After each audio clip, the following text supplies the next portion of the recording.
O Concello do Grove deixará atrás esta medianoite o nivel máximo de restriccións sanitarias. A evolución da pandemia no municipio leva a Xunta a mellorar a situación do Grove. A vila accede a un nivel alto onde as novas medidas limitarán a ocupación da hostalería ata o 30% en interiores. Que tal? Boas noites. As novas medidas tamén limitarán a ocupación no ocio nocturno naqueles locais que se atopen en municipios de nivel medio-baixo. De seguido ampliamos antes titulares. Vila García celebra un San Roque sen a festa da auga. Veciños e visitantes da vila lamentaron hoxe a ausencia da festa.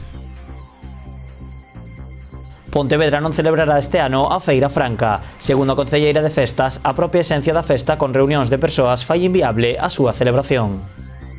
Pollo adaptará a Festa do Mar á situación sanitaria. Non haberá carpa gastronómica, pero a programación contará con outros dous dos seus elementos máis característicos, a tradición mariñeira e os concertos musicais.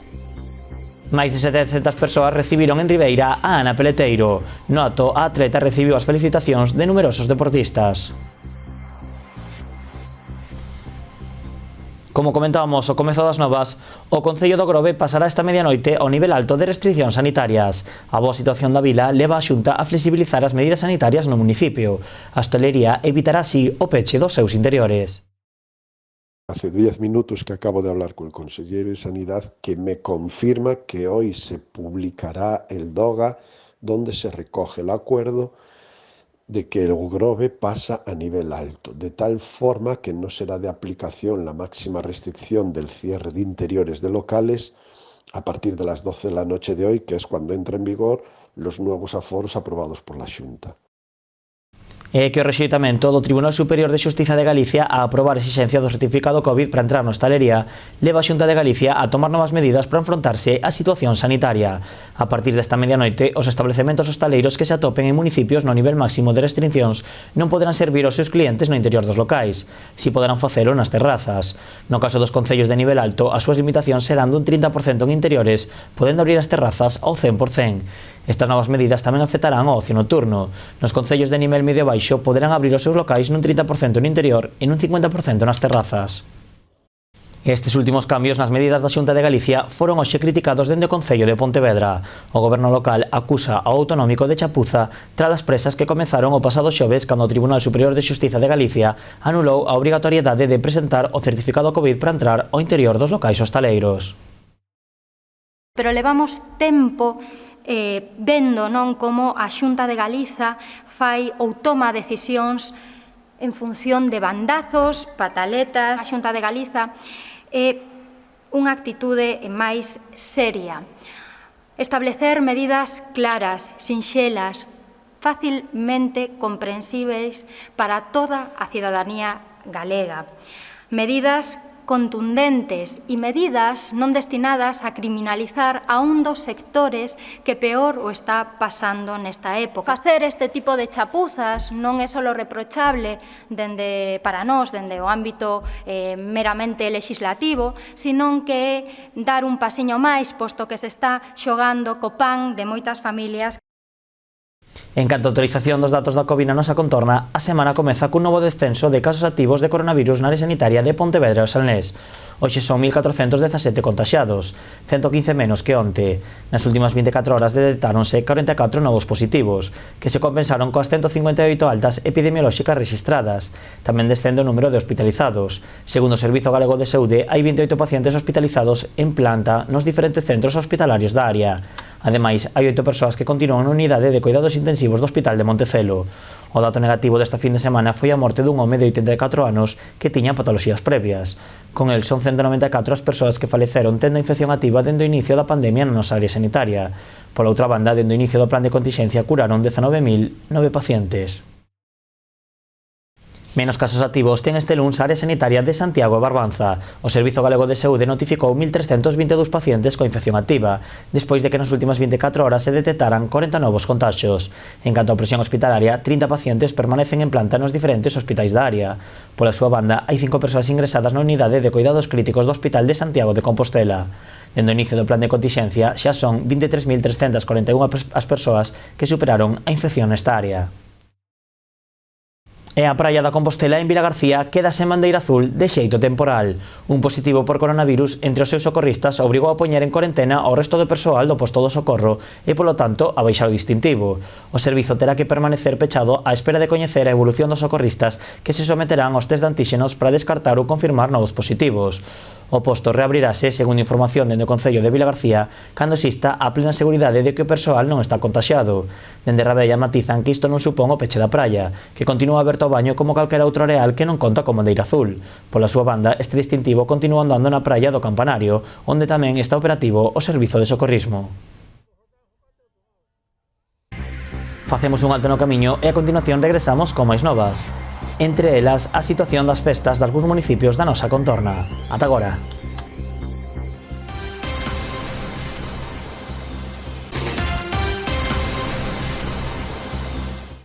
Continuamos nas novas do día. Outro ano máis, Vilagarcía non puido gozar da súa tradicional Festa da Auga. As aglomeracións e os camións de bombeiros doutros anos contrastan coa tranquilidade vivida no día de hoxe. A veciñanza bota de menos a súa gran celebración. Un 16 de agosto normal en Vilagarcía, este sería o ambiente que nos atoparíamos. Rúas cheas de xente, camións de bombeiros e sobre todo auga, moita auga, tanto nas rúas como nos balcóns. Pero a imaxe deste ano foi completamente diferente, con xente transitando con normalidade polas rúas. A veciñanza de Vilagarcía bota de menos a súa gran celebración. Si se celebrara la fiesta del agua, esto ayer ya estaría lleno de gente, de chavales, preparándose para hoy. Pues estaría pingando y bueno, gritando agua, aquí no llega y... Estaría de fiesta, depende de lo que aguantara el cuerpo, si podría haber ido a dormir o no, y pensando en bajar, no sé qué hora es ahora mismo, pero a la fiesta del agua.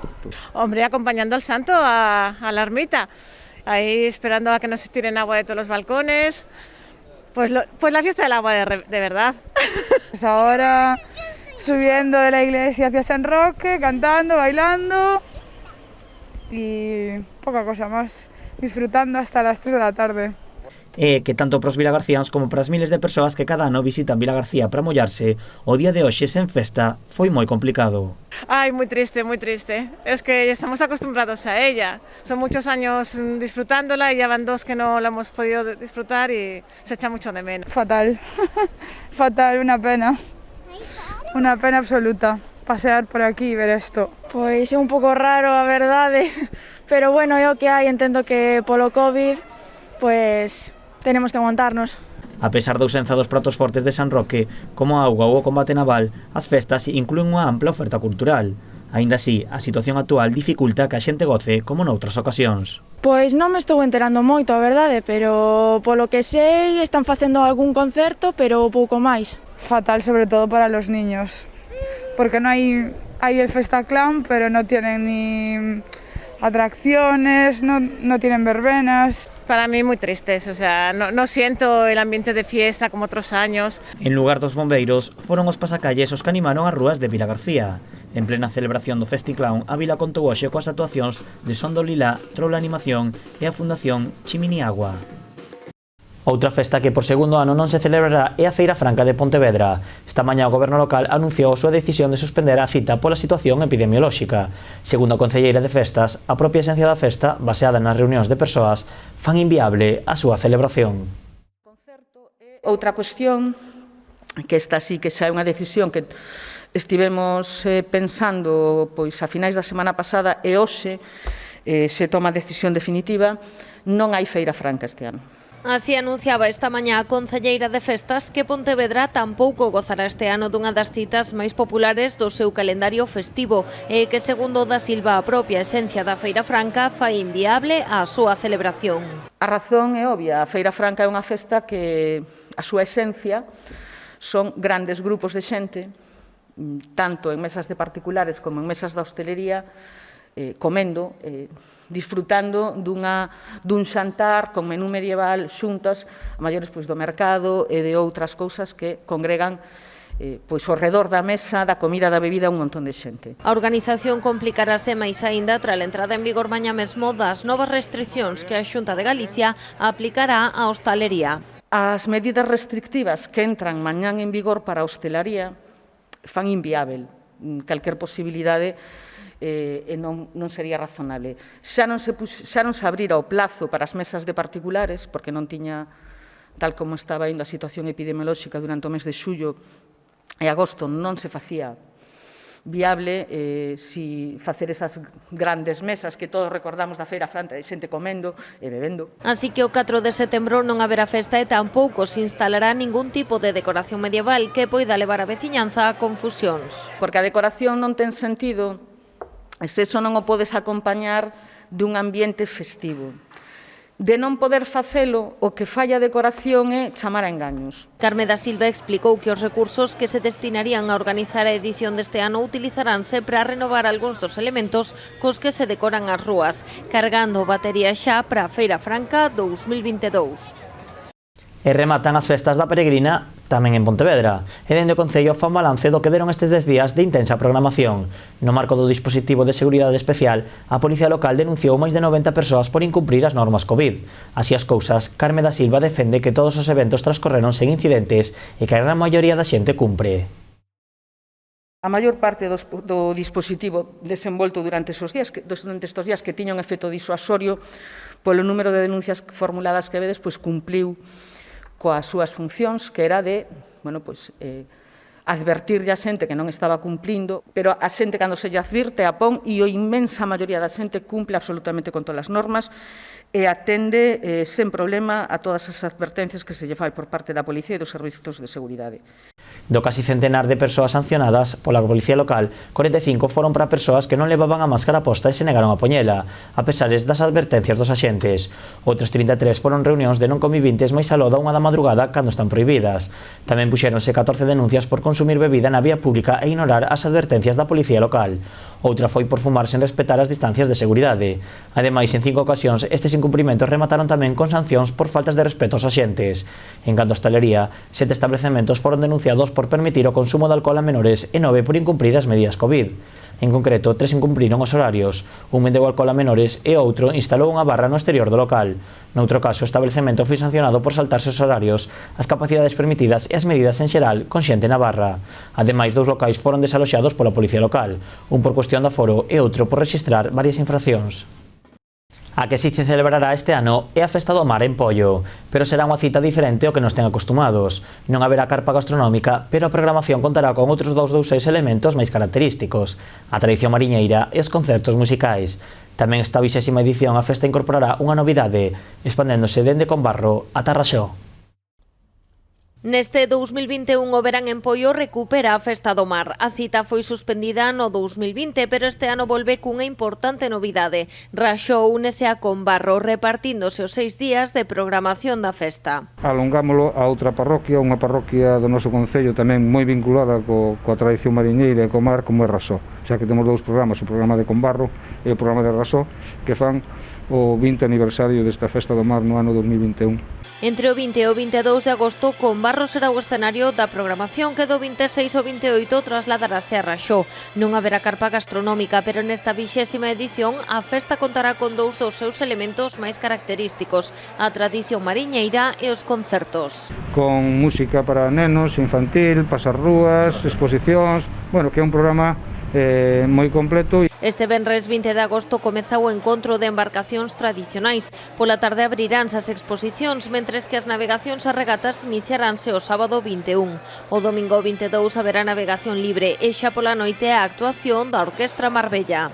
Por mor do COVID, temos un número de embarcacións que vai estar entre 20 e 25 para non pasar dunha tripulación por riba de 100 por o tema da pandemia que estamos vivindo xa estes últimos tempos, non? Esta fin de semana celebrarase tamén unha nova edición do Armadiña Rock, con concertos na Praza da Chousa. A cita tivo que reinventarse para adaptarse ás medidas sanitarias. Tamén por parte da Armadiña é un formato reducido, con entradas para 300 persoas, dentro da Praza de Chousa, sin haber actuacións nin concertos fora desa praza, nin tampouco acampada, o sea que encontrámonos cunha Festa do Mar un pouco atípica. A fin de semana seguinte a festa será en Raxó. O día 26 abriránse as exposicións e ás 10 da noite celebrarás o concerto de Efecto Pasillo. O día 27 actuará la Ocabant, mentres que o 28 pecharase a programación con máis música e cunha navegación de embarcacións tradicionais. Máis novas, máis de 700 persoas achegáronse o sábado á Praza de España de Ribeira para recibir a Ana Peleteiro. A medallista olímpica, que recibiu o cariño da súa xente, destacou o apoio recibido pola súa familia e veciños para conseguir o bronce olímpico. Pero gústame estar aquí, gústame sentirvos, e si todo isto foi posible porque é como unha torre, necesitas desde a primeira á última peza para conseguir chegar hasta o máis alto. E iso é o que sempre digo, non só depende de min, sino da sorte que teñas na túa vida. E se eu teño que decir que son afortunada, non o digo por ter ese talento e ter esas medallas, sino por ter a sorte que tuven de encontrarme con todas e cada unha das persoas que chegaron á miña vida. Entre todos eles, pois, todos os ribeirenses, por suposto. As 700 cadeiras que cubriron a Praza de España para recibir a Ana Peleteiro quedáronse escasas. Numerosas persoas dende os balcóns e arredores da praza tamén quixeron estar presentes no recibimento. A atleta estivo acompañada da súa familia, o alcalde de Ribeira, Adolfo Muiños, a conselleira do Mar, Rosa Quintana, e o presidente da Federación Galega de Atletismo, Isidoro Hornillo. Ademais, a través dun vídeo, numerosos deportistas quixeron felicitar a medallista olímpica, pero a maior sorpresa foi a conexión en directo con Rai Zapata e a súa filla Olimpia, a fillada de Ana Peleteiro. Entre os agradecementos, a artista destacou a creación do módulo cuberto de adestramento que se construirá en Ribeira, o que pode permitir que a atleta regrese á súa casa para poder preparar as competicións internacionais. E de novo en Pontevedra, a Concellería de Deportes amplía as actividades do seu programa A Vida é Movernos. Ademais de coidar o corpo, as dúas novas propostas chegan para atender a mente da cidadanía. Son un obradoiro de risoterapia e outro titulado Vivir sen ansiedade. Esta pandemia afectou a moitas facetas da nosa vida e evidentemente nos trouxo ademais cambios incluso drásticos no noso comportamento, na nosa maneira de facer as cousas. E por iso unha das facetas das que non nos podemos esquecer, porque está aí, porque todos nos damos conta, é de afectación ao estado psicolóxico e anímico das persoas por parte desta pandemia. O obradoiro de risoterapia dividirase en dúas sesións os días 21 e 22 de agosto. Celebrarase na Illa das Esculturas en horario de 11:30 da mañá a 1 do mediodía. A actividade é gratuita e está dirixida a persoas maiores de idade. Os interesados poden inscribirse no email risotadas.risoterapia@gmail.com. Hai 14 prazas dispoñibles. En relación á proposta Vivir sen ansiedade, desenvolverase no ximnasio do Pabellón Municipal dos Deportes os días 24, 26 e 31 de agosto. Será entre as 10 e as 11:30 da mañá. A actividade tamén será de balde, dirixida a maiores de idade e cun máximo de 12 participantes. As inscripcións poden facerse no teléfono 630 23 17 32. Ata aquí as novas do día deste luns 16 de agosto. A información continúa na nosa página web e nas nosas redes sociais de Twitter e Facebook. Volvemos mañá con máis novas. Ata logo.